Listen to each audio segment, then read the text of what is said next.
ഒരു വെല്ലുവിളി കണ്ടിട്ടേ ഇതാ എൻ്റെ കയ്യിലെ രോമമൊക്കെ അങ്ങ് എണീറ്റിരിക്കുകയാണ് കേട്ടിട്ടെ. ധൈര്യത്തോടെയാണ് വിളിച്ചത്. അത് ആരാണെന്ന് എനിക്കറിയില്ല. കോൺഗ്രസ്സിലെ ഏതോ നേതാവാണ്. അത് അറിയുന്ന ആരെങ്കിലും ഉണ്ടെങ്കിൽ ആ പേരൊന്ന് മെൻഷൻ ചെയ്യണേ. അറിയാത്തതുകൊണ്ടാണേ. അപ്പോൾ ആ വെല്ലുവിളി കാണണ്ടേ എന്താണെന്ന് കണ്ടുനോക്ക്. ഷാഫി പറമ്പിൽ പിണറായി വിജയനെതിരെ മത്സരിച്ചാൽ ധർമ്മടത്ത് പിണറായി വിജയൻ തോറ്റിരിക്കും. അത് ഷാഫിയുടെ ഒരു കപ്പാസിറ്റി ഞങ്ങൾക്ക് അറിയാവുന്നതുകൊണ്ടാണ്. ഉറപ്പിക്കാവോമാരെ. പിന്നെ നിങ്ങൾ ഈ വെല്ലുവിളിച്ചത് എൻ്റെ ഷാഫിക്ക് എങ്ങനെ അറിഞ്ഞ നെഞ്ചു പൊട്ടിച്ചാവും. പിടിച്ചതിനേയും കാട്ടി വലിയ പുലിവാലാണ് പിടിക്കാൻ പോണത്. എന്താ കഥ? ഷാഫിയെ ഒന്ന് മുട്ടി നോക്ക്. ഷാഫിയെ 80 വയസ്സായൊരു മനുഷ്യനോട് ഈ കോൺഗ്രസ്സിലെ നേതാക്കൾ പറയുമ്പം നീ മുട്ടാതിരിക്കുന്നത് ഭയങ്കര മോശമാണ് ഷാഫിയെ. ഒന്ന് മുട്ടി നോക്ക് ഷാഫിയെ. കയ്യും കാലും വിറയ്ക്കൂലെങ്കിൽ നമുക്കൊന്ന് നോക്കാം.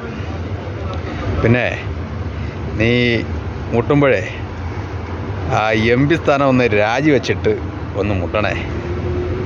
ഇല്ലെങ്കിലേ പണി നല്ല പാലും വെള്ളത്തിൽ നിനക്ക് കിട്ടും.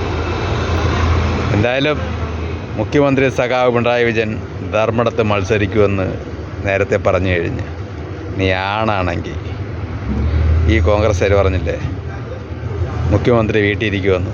നീ ഒന്ന് മുട്ട് ഷാഫിയെ. നിന്നെ വെയിറ്റിംഗാണ് ഞങ്ങൾ. കട്ട വെയിറ്റിങ്ങിലാണ്. പിന്നെ 2021 ഇതേപോലൊരു വെല്ലുവിളി നടന്നിരുന്നു. ഷാഫിയെ നിനക്ക് ഓർമ്മ കാണുമെന്ന് എനിക്കറിയാം. തിരുവനന്തപുരത്ത് നേമം നിയോജക മണ്ഡലത്തിൽ ആ സ്ഥാനാർത്ഥി ആരാണെന്ന് പറഞ്ഞു തരേണ്ട ആവശ്യമില്ലല്ലോ. വേണമെങ്കിൽ ഞാൻ പറയാം. കെ മുരളീധരൻ എന്നാണ് അദ്ദേഹത്തിൻ്റെ പേര്. പിന്നീട് എന്താ സംഭവിച്ചതെന്ന് അറിയാമല്ലോ നിങ്ങൾക്ക്. ഷാഫിയെ ഒന്ന് മുട്ട് ഷാഫിയെ. നിനക്ക് വേണ്ടി ഞങ്ങൾ കട്ട വെയിറ്റിംഗാണ് ഷാഫിയെ. മുഖ്യമന്ത്രി സഖാവ് പിണറായി വിജയൻ.